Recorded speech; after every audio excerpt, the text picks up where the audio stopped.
Uma das principais dúvidas que novos empreendedores enfrentam quando vão começar no ramo de frituras, ou até mesmo você que já está nesse ramo há algum tempo, é sobre qual óleo é o melhor para se utilizar.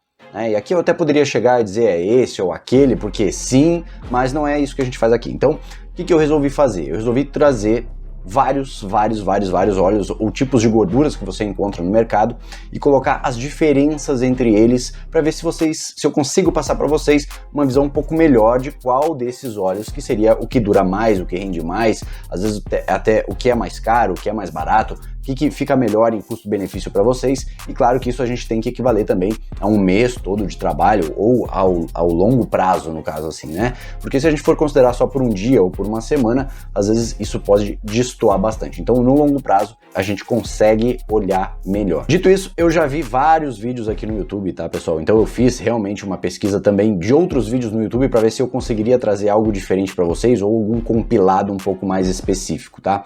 E muitos dos comentários que eu via nos outros vídeos era discordando às vezes da pessoa que estava falando, e muitas vezes discordando assim, esse aqui, o ponto de fumaça, por exemplo, é uma das coisas que a gente vai abordar nesse vídeo para cada um dos óleos, né? E tinha muita a variação ali de discordância do pessoal de ponto de fumaça de um óleo para o outro, tá? Então o que eu fiz?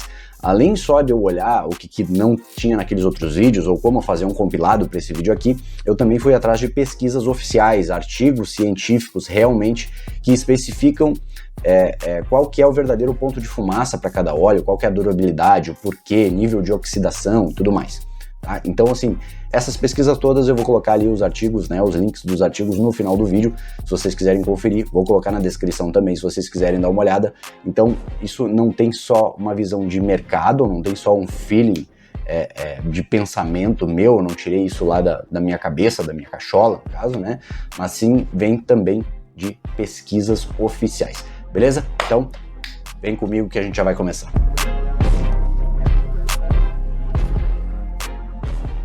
Para iniciar esse vídeo, antes deixa eu deixar bem claro para vocês o objetivo desse vídeo, tá, pessoal? Então o objetivo desse vídeo não é encontrar o óleo mais saudável, não é encontrar o óleo que ele é melhor em uma semana, não.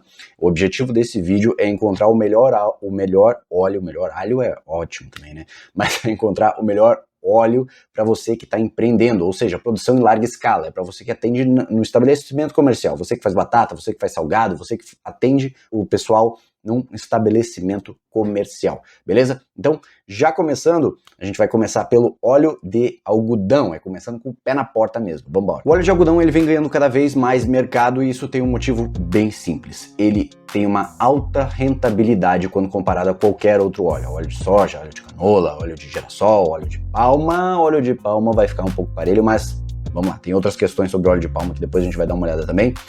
Mas o óleo de algodão, ele é muito resistente à oxidação, isso que faz com que ele seja muito mais durável do que os outros óleos, né? Além disso, ele tem um bom equilíbrio de gorduras poliinsaturadas, mas também possui gorduras saturadas em menor quantidade. Ele é um óleo muito estável à oxidação, como eu falei antes, né? O que significa que ele vai durar sempre mais tempo na fritadeira do que outros óleos. Quando a gente fala de ponto de fumaça, o óleo de algodão suporta até 232 graus, o que, claro, torna ele um ótimo óleo aí sob altas temperaturas, né, pra gente poder utilizar e que vai conferir uma qualidade, uma alta durabilidade para vocês que trabalham principalmente em fritadeiras aí, que normalmente a temperatura que a gente utiliza como máxima seria 180, 200 graus. Em termos de saúde, o óleo de algodão tem uma quantidade moderada de gordura saturada, que pode ser um problema se consumido em excesso, né? A gente está falando do excesso mesmo.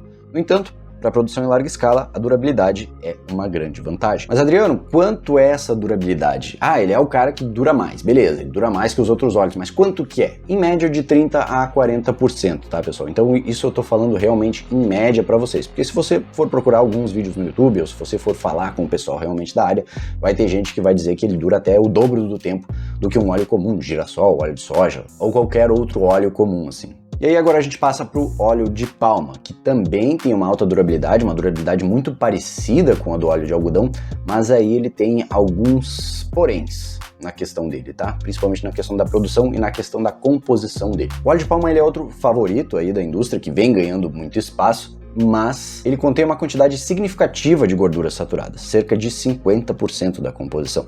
Mas também é rico em gorduras monoinsaturadas e poliinsaturadas, o que torna ele muito estável em altas temperaturas. O ponto de fumaça dele também, assim como o óleo de algodão, é em 232 graus, então ele resiste aí muito bem em 180 a 200 graus, que é a temperatura que normalmente a gente utiliza em fritadeiras para produção comercial, né? Mas, como eu comentei ali no início, devido à alta concentração dele de gorduras saturadas ali, teria que moderar um pouco o uso. Além disso, ele tem uma questão também que a produção dele gera muito desmatamento. E esse, obviamente, é gerado aí como um ponto negativo da produção do óleo de palma, visto que ele tem esse impacto ambiental, né? Já nos termos de durabilidade, falando em números ali, a gente pode considerar que ele dura aí, em média, de 40 a 50%, né, devido à resistência dele à oxidação, se a gente compara a óleos comuns. Então ele pode durar até um pouquinho mais que o óleo de algodão, mas aí vocês têm que ver também na questão dele ter a composição ali de 50% de gorduras saturadas, né? Então tem que moderar um pouco desse uso, e também tem a questão do impacto ambiental. Já no óleo de girassol, ele é mais leve e contém gorduras poliinsaturadas, principalmente ômega 6.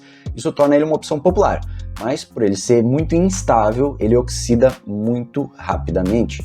Quer dizer que ele oxida, quer dizer que ele vai saturar muito mais rápido. O ponto de fumaça no óleo de girassol, ele gira ali em torno dos 227 a 232 graus, o que torna ele também aí, na questão do ponto de fumaça, relativamente durável, mas por conta dele ser muito instável, ele não tem aquela resistência à oxidação que tem o óleo de algodão e o óleo de palma. Uma opção para conseguir um óleo de girassol um pouquinho mais estável e um pouco mais saudável seria selecionar a opção de óleo de girassol alto oleico, que é mais rico em gorduras monoinsaturadas. Você vai ter aí, como eu disse, né, uma opção mais saudável e mais estável. Mas, de modo geral, o óleo de girassol não é tão durável assim quanto o óleo de algodão e o óleo de palma. Já no óleo de milho, o óleo de milho tem uma composição de gorduras poliinsaturadas muito semelhante ao óleo de girassol, com alto conteúdo de ácido linoleico, o ômega 6, que a gente chama, né? Com um ponto de fumaça ali de 232 graus também, ele também tem uma resistência a altas temperaturas, mas ele é pouco resistente à oxidação, assim como o óleo de girassol, né? Então ele não bate ali o óleo de algodão e o óleo de palma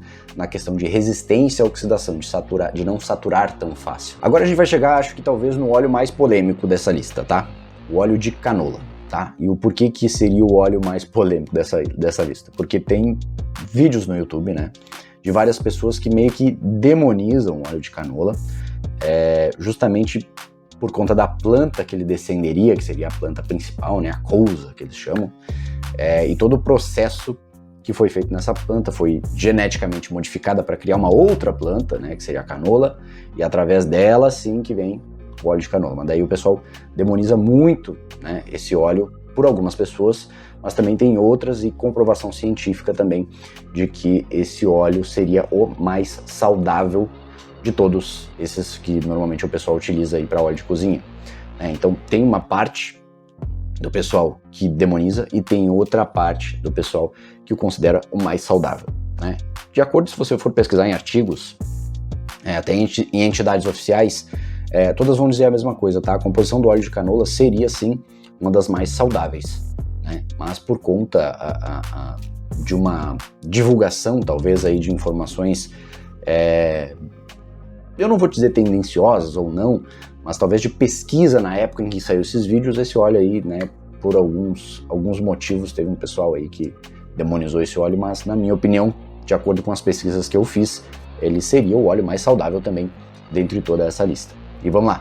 Óleo de canola, então. Ele é rico em gorduras monoinsaturadas e tem ômega 3, sendo uma opção muito saudável para quem busca um melhor equilíbrio de ácidos graxos. Muitas pessoas acreditam que o ácido erússico encontrado no óleo de canola pode causar problemas de saúde, como miocardiopatia. No entanto, os modernos óleos de canola são refinados e desprovidos de ácido erússico em níveis perigosos, o que torna eles seguros para consumo. Hoje o nível de ácido erússico que você encontra num óleo de canola, por exemplo, ele é muito semelhante ao que você encontra na couve-flor, o que você encontra em alguns vegetais assim. Além disso, o óleo de canola não passa mais por hidrogenação em grande escala, processo que poderia gerar gorduras trans, que são prejudiciais à saúde. Então, ele não tem gorduras trans mais hoje. Talvez em algum momento da história aí, ele era feito com essa hidrogenação aí parcial, e acabava indo ao mercado ali gerando gorduras trans nele, né? Hoje ele não tem mais isso. O processo de refino do óleo de canola garante que ele seja mais saudável, mantendo o equilíbrio entre gorduras monoinsaturadas e ômega 3. E aí é o que eu sempre digo, né, pessoal? Quando você gera uma pesquisa, principalmente em cima de alguma coisa tão complexa assim, é importante você pegar artigos científicos, instituições oficiais, para ver o que eles validaram sobre aquele produto que você está fazendo. Então, nesse caso, por exemplo, é importante notar que tem várias organizações de saúde, como o American Heart Association e a Food and Drug Administration, que é a FDA, reconhecem o óleo de canola como uma opção saudável para cozinhar e fritar, justamente por seu equilíbrio de ácidos graxos. Saindo um pouquinho da polêmica e entrando na questão da durabilidade, ele é um pouquinho menos durável do que o óleo de algodão e o óleo de palma, que estão no topo da lista como durabilidade, né, dessa lista que a gente gerou aqui. Cerca de 20 a 30% menos durável do que esses óleos mais top em questão de rentabilidade que a gente gerou nessa lista, tá? E outra coisa que eu quero reafirmar aqui para vocês, pessoal, é que, por exemplo, na questão do óleo de canola ou de qualquer óleo que a gente está falando aqui, de novo, tá? É o consumo em excesso. Então, obviamente que qualquer óleo desses aí vai poder gerar, sim, problemas de saúde para quem for consumir, se consumir extremamente em excesso, assim como qualquer coisa na vida, né? E só para deixar bem claro nessa lista aqui, o óleo de canola ele se assemelha muito ao óleo vegetal normal que a gente utiliza na cozinha, tá, pessoal? Então é por isso que eu não vou entrar muito nessa questão do óleo vegetal ali, porque a questão da durabilidade, a questão do ponto de fumaça, toda essa questão aí é muito semelhante entre óleo de girassol, óleo de milho, óleo de canola e óleo vegetal normal, óleo de cozinha, né? Então, entre esses quatro, ela é muito semelhante. Os que destoam mesmo em alta rentabilidade são o de palma e o de algodão, considerando aí que o óleo de palma tem também a questão do impacto ambiental, né? E também a questão de ser 50% de gorduras saturadas. E entrando por último, então, nos óleos mais saudáveis para consumos, vamos dizer assim, eu não considero nenhum deles tão indicado para uma produção em larga escala, porque vocês precisam de muito mais praticidade para produzir em larga escala, né? Mas esses aqui seriam os que são considerados mais saudáveis. A gente começa então pelo óleo de coco. O óleo de coco é rico em gorduras saturadas, cerca de 90%, mas essas são gorduras saturadas de cadeia média, que podem ser mais facilmente metabolizadas pelo corpo. Tem um ponto de fumaça de 177 a 204 graus, o que o torna, como eu disse, né, menos indicado aí para produção em larga escala. Se vamos dizer a média dele é de 177 a 204, quer dizer que quem frita, por exemplo, a 180, 200 graus, a gente frita em fritadeiras comerciais, ele já não é mais tão indicado, né? Vai saturar assim em 2 tempos. O azeite de oliva, claro, é uma opção muito mais saudável. É rico em gorduras monoinsaturadas, tem um ponto de fumaça mais baixo ali, entre 190 a 220, então obviamente que ele também não é considerado razoável aí para uma produção em larga escala. E embora ele seja excelente para a saúde, o azeite de oliva é mais indicado para refeições de baixo calor, como saladas, cozinhar em fogo baixo, mas não para frituras em larga escala, como eu falei. Outra aí pouco conhecida, mas que também é muito saudável, seria a manteiga ghee. A manteiga ghee é uma versão mais pura da manteiga, com menos lactose e caseína. Ela tem um ponto de fumaça elevado, de 250 graus, o que torna ela boa para frituras em altas temperaturas, mas não é tão recomendada assim para produção em larga escala, porque ela tem um alto custo, né, e um sabor único, né? Não seria a opção mais prática para essa produção comercial que a gente precisa. E chegando então na banha de porco, essa a gente sabe que em questão de sabor é uma das que vai dar o melhor sabor, né? A gordura animal vai dar um dos melhores sabores de fritura que vocês têm, mas aí também tem a questão da produção em larga escala, que você tem que ser muito organizado para poder utilizar ela, e alguns dos dados dela é que ela tem um ponto de fumaça ali entre 190 a 205, né? Ela contém gorduras monoinsaturadas e saturadas, e quando ela é consumida com moderação, ela pode ser uma boa alternativa aí para frituras, né? E agora que a gente já falou sobre a maioria dos óleos que eu consegui abranger, gorduras que eu consegui abranger aqui, né, nesse vídeo, em pesquisa, enfim, eu vou colocar para vocês aí uma escala do melhor para pior, vamos dizer assim, mas do que seria indicado para você que está produzindo comercialmente. Então, o nosso objetivo aqui é localizar o melhor óleo comercial para você utilizar em fritadeira, já que o canal é sobre equipamentos, né? Então vamos embora. Então na comparação final, a escala ficou óleo de algodão em primeiro lugar, óleo de palma em segundo lugar, obviamente ali pelo impacto ambiental que ele tem e pela composição de 50% de gorduras saturadas, né? Em seguida, óleo de milho, girassol, canola, óleo vegetal, né? E logo após vem os saudáveis que a gente acabou de falar no final do vídeo. Ainda dentre esses em larga escala, se você ainda está procurando uma opção um pouco mais saudável dentre eles e não se importa tanto com a rentabilidade desse óleo no teu estabelecimento, o óleo de canola e o óleo de girassol alto oleico seriam os mais indicados, né? Dentre esses que a gente falou aí. Como eu disse, né, pessoal, todos esses vão servir bem, tá? Para você poder utilizar. Mas o óleo de algodão, principalmente, é o que vem se destacando bastante aí na questão de rentabilidade. Ele é um pouco mais caro, tá? Então ele é um pouco mais caro, inclusive, que o óleo de palma. mas ele se destaca muito na questão de rentabilidade, então ele dura muito mais, você consegue reutilizar ele muito mais, principalmente uma fritadeira zona fria ou fritadeira água e óleo, a gente fala muito delas aqui no canal, ele vem se destacando bastante pela alta rentabilidade que ele tem. Antes de passar para o bônus agora do final do vídeo, eu só peço a vocês que se inscrevam nesse canal, deixem nos comentários aí se você concorda, se você discorda e o porquê, coloque as fontes aí do porquê que você discorda, caso você discordar, ou se você concorda, coloque as fontes também, da onde que você tirou essas informações, isso é muito bom e é muito saudável, é muito melhor para a comunidade que a gente tenha todas essas informações na mão e tenha diferentes pontos de vista, né? Peço que se inscreva no canal, deixa o like pra gente alcançar mais gente e vambora agora que eu tenho um bônus pra vocês.